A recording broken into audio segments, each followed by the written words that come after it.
Hello and welcome back to Crunch Time, a panel discussion about your favorite topic, sports. I'm your host tonight, Alexis Pearson. Alongside me are our three panelists on the night, Leif Ender, Trevor Bonnickson, and Jeremy Lagos. Guys, you ready to kick it off? Absolutely. Oh yeah, let's get it. All right, let's start with the Green Bay Packers as they dropped their second straight game. Here's what Coach Mike McCarthy had to say about the loss. And as our coaching staff this morning, we're going to just keep giving them everything we got. We need to coach better and we need to play better. Now, Coach Mike McCarthy has been in some hot water in the past few weeks here, as it seems the Packers' chances of making the playoffs are getting very slim. Guys, is it the end for McCarthy in Green Bay? What do you think, Leif? Sadly, as a Packer fan, I've seen the struggle going off. And as much as he is the second winningest coach in the franchise history of Green Bay, it is his time to go. He is 17th in points per game with his leading offense. He's had to struggle with Aaron Rodgers getting the connection with the offense, and has gone downhill. He's been running the same offense since 2013. I mean, if you're going to, other teams are scouting, that's very terrible. And you got to reap something up, especially when you have Aaron Rodgers. You can't have this kind of production. You need to do more, especially with Aaron Jones, too, when you're running the game, averaging 6 yards per carry. I'm sorry, but he needs to get out. All right, Trevor? I've thought this for a while now, and I think Mike McCarthy is one of the most overrated coaches in this past decade. It is inexcusable to have only made it to one Super Bowl in his time there with Aaron Rodgers. Aaron Rodgers is one of the best players in the league, and it is inexcusable. Jeremy? All right, well, I think you guys are personally kind of crazy. Mike McCarthy is one of the best coaches in NFL history. You said he's only made it to one Super Bowl. How many guys can say they've made it to one, let alone win one? He has a Super Bowl ring, and he's 25th all-time in the NFL with 125 wins. And you can't really put a lot of the struggles on him this year. Aaron Rodgers has been hurt. They've had guys in and out of the lineup. So when you have players that are struggling, you can't really blame the coach when those guys, like Aaron Rodgers before, if he's supposed to be one of the best quarterbacks of all time, and he hasn't really performed up. I mean, also, like I said previously, though, he has the injury, and you can't put that on Mike McCarthy. And when you have guys, you can't blame a guy for injuries. Every team goes through injuries, and especially the Packers have won the division 12 or 6 of the last 12 years, not including this year. Division wins don't matter, though. Super Bowls matter. How are you going to say division wins don't matter? You got to win your division in order to get to the playoffs. You got to win the games in your division, and he has largely done that for a large portion of his career. Look, think if the Minnesota Vikings had Mike McCarthy, Aaron Rodgers, sorry, how good would they be? Or the Jacksonville Jaguars, how good would they be if we had Aaron Rodgers? It would probably be. All right, that's all we got for this one. I know we probably could have talked about this one all day with some Packers and Vikings fans on the panel. I'm going to give this one to Leif. I like the point he made about him running the same offense since 2013, although there's some things that are out of his control. Sometimes things do need to change. So Leif gets the first point of the night. So let's move on to some more football talk. And with the Packers losing, that doesn't necessarily mean that they are out of the division or the playoff race. As we take a look at the NFC North, the Bears are roaring at the top with their 5th straight win versus the Lions on Turkey Day, while the Vikings are still in it as well as they travel out east to take on the New England Patriots this week. Hopes aren't looking good for the Lions as they are sitting in the cellar at 4-7. So guys, obviously the Bears are hot, but anything can happen. Who do you guys think takes the North? Trevor?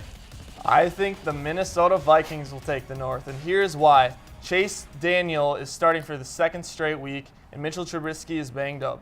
And he probably will come back next week, and he's got to play a tough Rams team. So I think they're going to lose that one and also lose against the Packers because the Packers will need that game. And the Vikings will split these next 2 games, and it'll come down to Week 17, and I'm picking the Vikings in that game 20-17. I mean, the Vikings, it's no offense to the Bears, the Vikings, I think, are definitely going to come back and win this division. They're the only team in the NFC who has a defense top 10 ranked against the pass and the rush. They have the best playmakers in the division out of anybody not named Khalil Mack, but he can only do so much. You saw what they did in that second half against the Packers week 1. If he goes, they go. They're only 1.5 games back behind the Bears, and like he said, they play Week 17, but I think the Vikings are going to do a lot better than a lot of people think heading down the stretch. Mike Zimmer historically has done very good against Tom Brady, and this is the best defense that Mike Zimmer has ever had going against Tom Brady. And the Seahawks, they're better than people thought they were going to be, but I don't think they compete with the Vikings. All right, we got to move on to Leif here. Offenses still in the league. Are you guys kidding me? Chicago Bears are going to take this off. They're going to win the NFC North. Offensively, they scored the most points in all the teams in the NFC North with 317. Next closest, 52 points. They've allowed the least amount of points in the NFL as well, almost in the NFC. 211 points allowed in the North. Victory margin by 9.6 points. Team offensively, it's 5th ranked in the NFL. What about 13 Mitchell rushing Trubisky, though? The He's done Bears fine. still have to shoulder play the Rams. They're not going to beat the Rams. They Look at still that. have to play the Packers one more Packers. time. They're not going to beat That's the But look on Packers. this Must win team. for the They're Packers. second in defense, allowing 703 yards. They've had 20 interceptions, second lowest amount of rushing yards. And look at their schedule compared to Minnesota. New York, that's a win. Rams will be a loss. Packers at home, I was thinking they're going to win that. At 49ers is going to be a win. Vikings depending. New England, they have Vikings. The schedule. Vikings have the At New Lions, the England. Packers, and Miami, who they're all going to beat. Plus, At they New still have a England. very good All chance right, against that's New all England. that we The got for Bears this do one. not have a good schedule Hey, going don't forward. make me get a despite people gavel and wanna bang it on see. the table. No, Okay, it's gonna be so Chicago. that one got way hotter than even the first one. I'm going to give this one to Manny. I think he made a good point about the Vikings defense and the fact that they're not too far behind the Bears. So Manny gets the second point of the night. Let's move on to Baker Mayfield. Things got extra spicy in Cincinnati when the Browns came to town as Baker cooked the Bengals and his ex-head coach Hue Jackson in the 35-20 win. But things stirred up in the postgame when Mayfield gave a quick postgame handshake and refused to hug Hue Jackson. People didn't take kind of the criticism for Mayfield being immature. His critics calling Jackson fake, and has made clear that he hasn't regretted his comments. So guys, whose side are you on here? Was it an immature move by Mayfield, or do you think it was, maybe just the thing to do? Jeremy? I love Baker Mayfield. He's my guy. I'm rolling with him in this one. He has a point.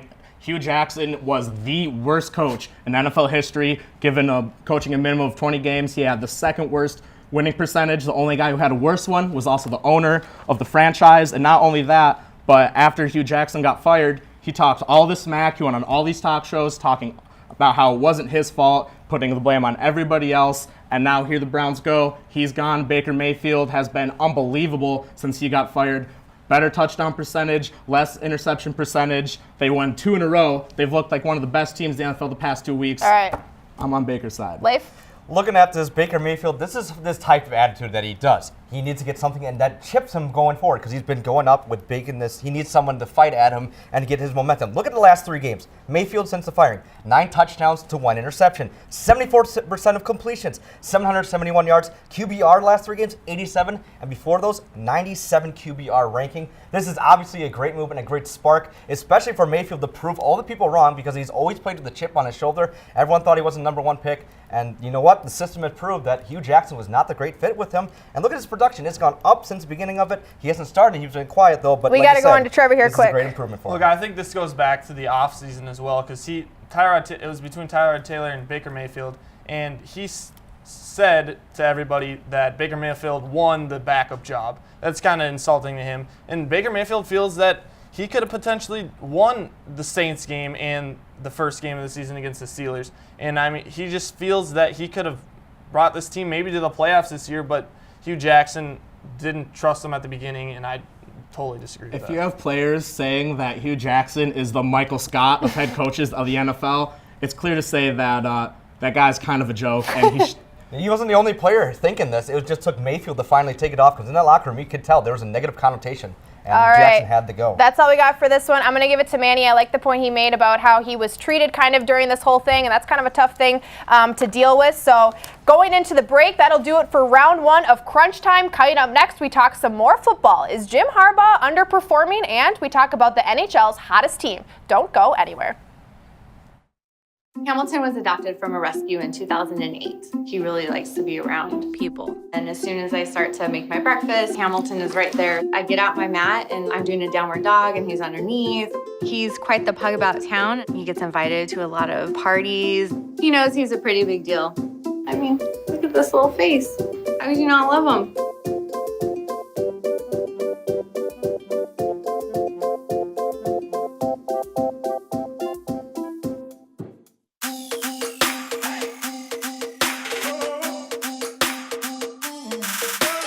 Taylor Swift, Lady Gaga, Chris Evans.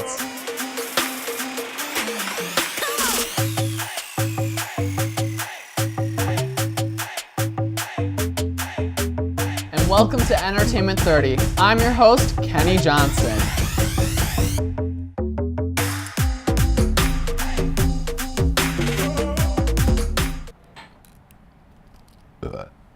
All right, welcome back to Crunch Time. It is time for round 2, and we're going big here with the Big Crunch, and we're talking the NFL's most disappointing teams. Some teams that we've seen go missing are most notably the defending Super Bowl champion Eagles, and a team that was just minutes away from making it before Tom Brady happened, the Jacksonville Jaguars, not to mention the Packers and Falcons as well, who have talent, but the wheels are spinning. All right, guys, so who's your most disappointing team? Leif? I gotta go with the Jacksonville Jaguars. This was a team that had a defensive system that was outstanding, top in the league, top 5 in every category. They came out of nowhere, throwing off everybody. This secondary was really good, causing havoc on the defensive line. That secondary was built just like the Legion of Boom was out in Seattle with the same defensive coordinator. Plus, they had the offensive clicking going off with Blake Bortles. He's been really good, showing his haters though. But then again, going to regress 3-8 of this team with Leonard Fournette too, a guy who is in the Rookie of the Year conversation. I mean, this is a big disappointment, especially going from the AFC Championship. Had the lead against New England, and I think from there, that's how the turmoil has been going down for them this year. Trevor? I'm going to say the Philadelphia Eagles. I mean, they're the Super Bowl champs. And, yeah, they could maybe still win the division, but I don't think they're going to because of the Cowboys. They were like the scariest team last year. I mean, I remember watching that game against the Vikings, and they were just scary. And now they've lost to teams like the Saints, Vikings, Cowboys, and Panthers. Carson Wentz doesn't look like himself. He was on the MVP run until he got hurt last year. I think Eagles are definitely the most disappointing team this year. Jeremy? Well, I have both those teams on my list, but if you really think about it, Jacksonville was kind of shot in the pan. Blake Bortles, loved the guy, but like he hasn't played very well throughout his NFL career. There's no way they're going to repeat that, especially with the first-place schedule. The Eagles, I mean, say what you want, but definitely the most disappointing team if you came into the season with expectation has to be the Green Bay Packers. One of the biggest things they said last year was, oh, it's because we don't have Aaron Rodgers. Well, now Aaron Rodgers is back, and injury or no, that guy doesn't have this team playing very well. They're one Daniel Carlson kick away from having the same win total as the Lions, sitting at the cellar in the division. And speaking of, they've lost to the Lions. So, I mean... But it's been mostly a defensive struggle, not all on Aaron Rodgers. This defense has been the most... The defense hasn't been very Aaron good, Rodgers but Aaron can't do it all. Rodgers, Aaron for Rodgers example, this he year- has 2 touchdowns against the Vikings in 2 games. Are you mean, trying to say one of the overall, best though, quarterbacks in NFL history off against a his injury- divisional opponent who he's historically dominated is going to put up 1 touchdown per game? If we're talking straight up disappointment with expectations coming into this year, the Packers have to be one of the worst with where they are, and it doesn't look very good for them. They can't even get a wild card spot realistically because they're 2 games behind the Vikings for not one. just Aaron Rodgers. It's been that defense, and everyone knows that. And you It's got to been the remember, defense. Aaron Rodgers was banged up earlier this year. I mean, he's probably playing scared. He got hurt all of last season, comes in, gets hurt the first week, and now he's kind of getting back on track, but he has no receivers to throw to. Devontae Adams has the most that's touchdowns it. in the NFL. Name and another player he can rely on. anybody that Smith Aaron and Rodgers Brown. throw to, they got Jimmy Graham, who's hurt now, but he's been one of the best in the league at the tight Brown end is a position, rookie, scoring so and many Scantling Brown touchdowns. was setting out. Scanton has been proving They up. have He still has Aaron 20 Jones, like you touchdowns, said. Aaron one Jones, touchdown. awesome out of the backfield.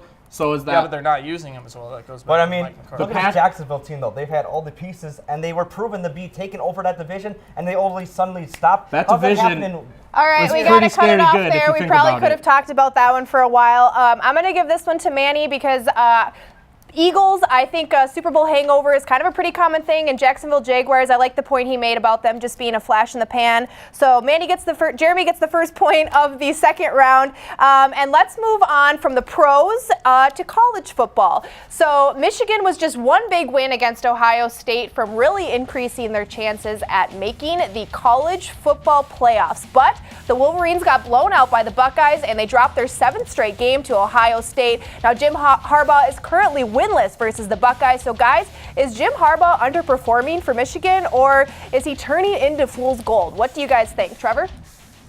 Well, I think Jim Harbaugh should be fired. It's as simple as this. He got brought in here, paid all this money to do one thing, and that is to beat Ohio State. He's 0-4 against them, and there's no kidding. This game was huge. Everyone knew it, and for his defense to let up 62 points when they're supposedly the best defense in all of college football, to let up 62 points, it's unexcusable, and I think he should go. Jeremy? Jim Harbaugh is a very good coach, and if they did fire him, there's no one, that would be nearly as good as him to replace him. They had the best defense in the country for a reason.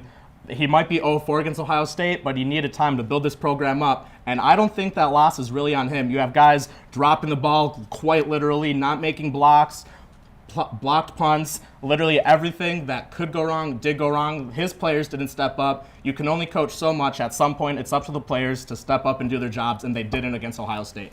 Jim Harbaugh, I think, is one of the most successful coaches in college football. I think he'd be better than Nick Saban because look at what he did. He was successful at Stanford, made a big program out there, even transitioned to the NFL and went to the Super Bowl and came back to Michigan and made him an automatic powerhouse. I don't know if anybody other coach could do that. Saban has proven to try to go transition, and he hasn't done that well. Even at LSU, he was not that great. And obviously, it's easy at Alabama when he has every top 5 recruit. But Harbaugh has done a great job. I don't think he should get fired. Like I said, he takes time to build a program, and what he's done in this short amount of time is really impressive. He's still bringing in a lot of top recruits. And like I said, he's not to blame for this one just loss. And like I said, being 10-1, 10-2, that's not terrible at all. And like I said, he's got this program going in the right direction. So there are things out of his control, but what can you say is his fault? Well, I mean, for one, we have to touch on this Nick Saban being better or not being better than Jim Harbaugh. Jim Harbaugh is not a better coach than Nick Saban. At the college level, you can't do any better than Nick Saban has done. He's taken 2 programs and made them into championships top. Stanford. Every single year. It's championship or bust. You don't see that with Michigan. All With right. Nick Saban, it's championship or bust, and they do Harbaugh that every does not single year. That's all we got for this one. Michigan. I'm going to give this one to Leif. I like the point that he made about kind of his past and that good things take a little bit of time. So maybe if we get it cooking a little bit longer, we'll see some change. And now we'll move on to some of my favorite stuff, the hockey stuff. So how good are the Sabres actually? They've won 10 straight. They're playing tonight against the Tampa Bay Lightning.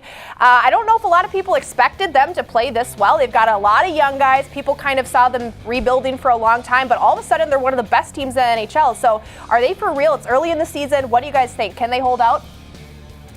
Well, I think the Buffalo Sabres have been a wagon all year. They're 17-6-2. You don't do that on accident. They're the hottest team, obviously. You don't win 10 games by accident. They're 9th in the league in allowing shots per game. You can't win if you can't score, and you can't score if you can't shoot. They have probably the coach of the year. They have Jack Eichel, who is a superstar in this league. Carter Hutton has been amazing between the pipes. Wherever you look, they have the talent to compete with the best teams in the league, and they have, and they continue to do it. They're the best team in the NHL as of right now, and I don't see that slowing down. Jeff Skinner.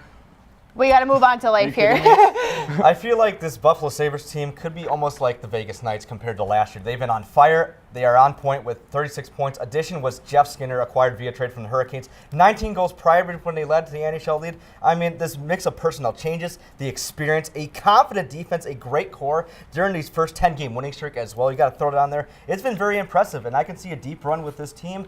And, you know, it's been really fun to see how they play with the pace. And it seems like a playoff deep team, and I feel like they can go deep into the season. Trevor? I love to see the Sabres doing good. I mean, I didn't get that big into hockey until probably last year, and I'd always look at the standings, and they're always at the bottom. And so a 10-game win streak, I do not think they'll beat the Lightning in the Atlantic Division, though. I just think I think tonight's game they're going to lose. I think this 10-game winning streak is going to kind of fall under them. They're going to lose a couple games, and I don't think they're going to win the Atlantic Division. The NHL has the most parity out of any of the 4 major leagues in America, and coaching is probably the most important of any of the sports of hockey, and Phil Housley is probably going to be the Jack Adams Award winner. He's definitely going to be the coach of the year, so he's the reason the Buffalo is playing so well, and they're definitely not going to go away. With the coaching they have, with the goalie between the pipes, Jack Eichel, a superstar, he definitely helps. They can score, they can defend, they can do it all. We got to cut it off there. That was a tough one. I'm going to give this point to Trevor, although, Trevor, I would have liked to see you give me a little bit more reasoning, but I do agree that I don't think the Buffalo Sabres are going to be able to maintain this. So Trevor gets his first point of the night, and time is up for the second period of Crunch Time. Don't touch that dial because we're talking more hockey, and the NBA's Western Conference is getting wicked. We'll be right back. Another summer day has come and gone away from Paris and Rome, but I wanna go home. Oh, I miss you, you know. Let me go home.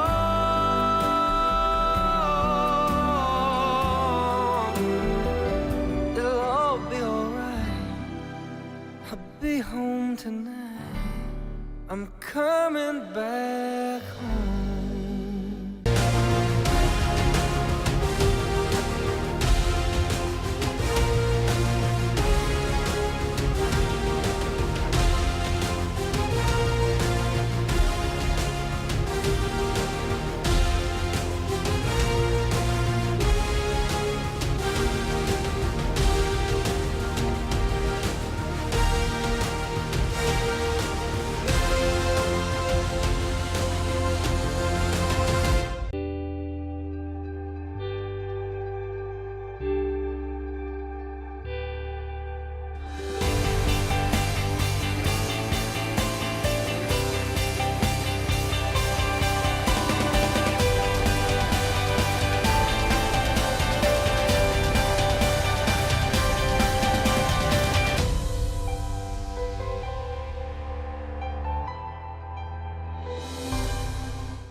right, welcome back to Crunch Time as we enter the final stretch. So now we're going to talk some more hockey, but we're going to talk about the coaches. So last season we didn't see a lot of coaching changes, especially early on in the season, and now all of a sudden, nearly a quarter into the season, we've seen 4 coaching changes.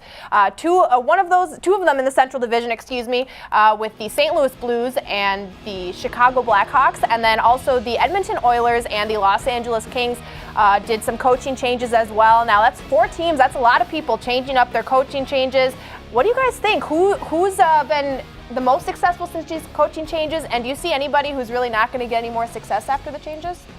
I mean, starting off, I think there's a lot of changes widely, but I think the best one coming forward is going to be from the Oilers. I mean, they finally did the change. They have a lot of young talent. I think this is what the spark is going to happen with a team when you got young talent. Get someone new. He's had success in the past and get some magic going with them, and I think that'll help, especially improve McDavid's talent. Now, if you look at something that made a mistake, I think it's Chicago. I don't know why they got rid of Quenneville. I thought he should have been at least till the end of the season. That's when his contract came up, though. But he made a dynasty in Chicago. You can't just fire and kick the guy off who made you to the Stanley Cup appearances, 3-time champion. He was the smartest coach in the NHL. We got to move on to Trevor here. That's my mistake for the Chicago Blackhawks. I have never been a big fan of firing coaches mid-season, especially like 4 within the first quarter of the season. But I actually like the Blackhawks coach firing. This is a championship caliber team, and after last season going to a losing record, I just think, I mean, they won the Stanley Cup the season before. Obviously something's going on there that we don't know about, and then starting this season off horrible too. I think a change in Chicago was much needed. Jeremy? I'm going to have to disagree with the Edmonton thing. Behind Connor McDavid, I don't know if they have a lot of talent. A lot of the guys they have had that were really good are gone now. Hall's gone. They really don't have Lucic, who was at best a third-line guy. The best coaching change, I think, is in St. Louis. Mike Yeo was an awful coach. We saw it with the Wild. We saw it with the Blues. The Blues have an absolutely stacked roster, and I think if anyone has a chance to turn it around, it's definitely Craig. And, I mean, we can say what we want about Chicago. Obviously, that was an awful firing. Stan Bowman is just trying to cover his butt as long as he can, trading Schmaltz and all that. But when you have guys like Taves and Kane eating up so much of your cap space, you can't really do a whole lot with the back-end guys. You can't pay those guys. All right, we got to cut it off there, unfortunately. I'm going to give this one to Leif. Although Edmonton isn't very deep when it comes to talent, I do agree sometimes a coaching change is all that it takes, and obviously I think the Quenneville firing was not good as well. So we'll switch it up here to the hardwood and talk some basketball, specifically Western Conference. Newsflash, the Clippers are tied for first place quarter of the way through the season here, and seeds 1 through 14 are all within 5 games of each other. Surprisers such as Luka Doncic and the Mavs, the Grizzlies, and the Kings are all in the hunt to make the playoffs, with plenty of teams in between. So a lot of surprises, a lot of disappointments. What do you guys think about this, Trevor? I like the Clippers. I'm really pumped about the Clippers. I think they can definitely give the Warriors a run. I don't think they're going to beat the Warriors in the Western Conference, but my sneaky team, though, is the home state Wolves. How about those Wolves? Since Jimmy Butler got traded, they're 7-2. I mean, the defense was averaging, letting up 118 points per game, and now only 99.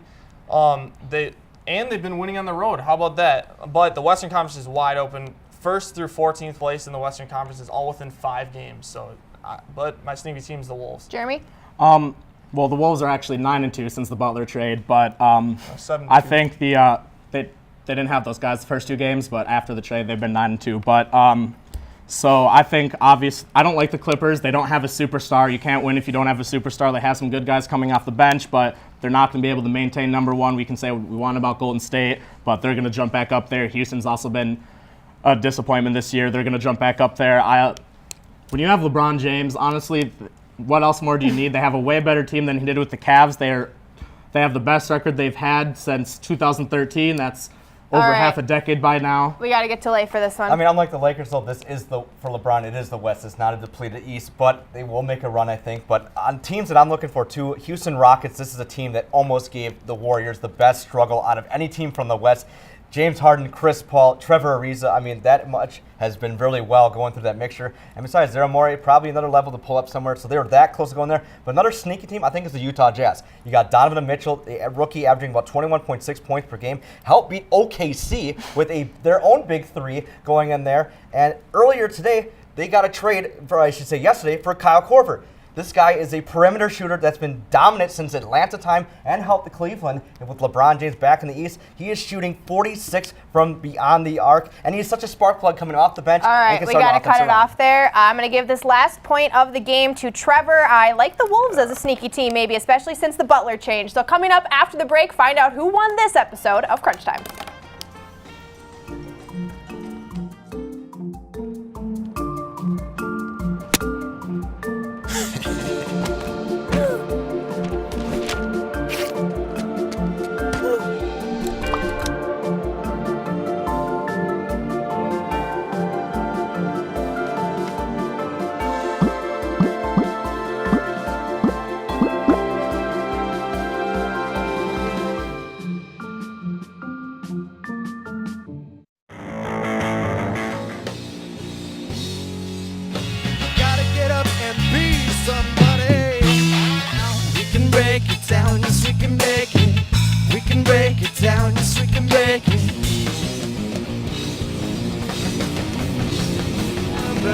But I'm searching for a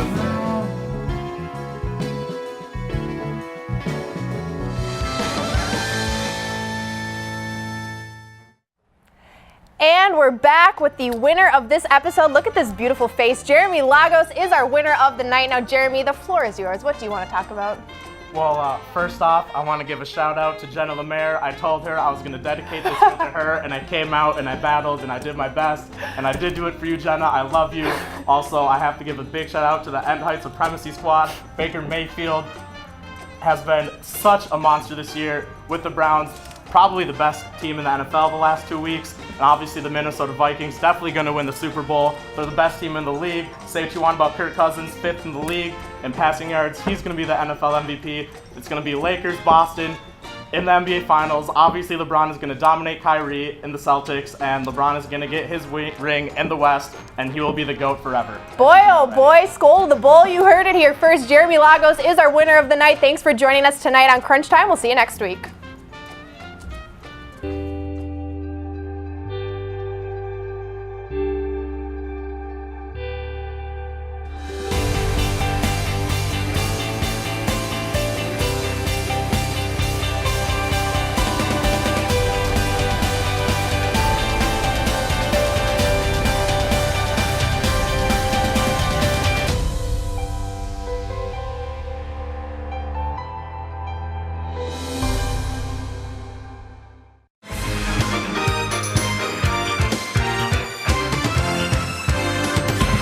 Week in Review starts right now.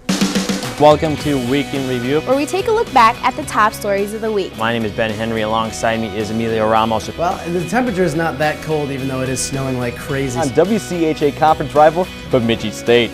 Thank you for joining us for UTVS News Week in Review. We'll see you back here Monday at 4:30.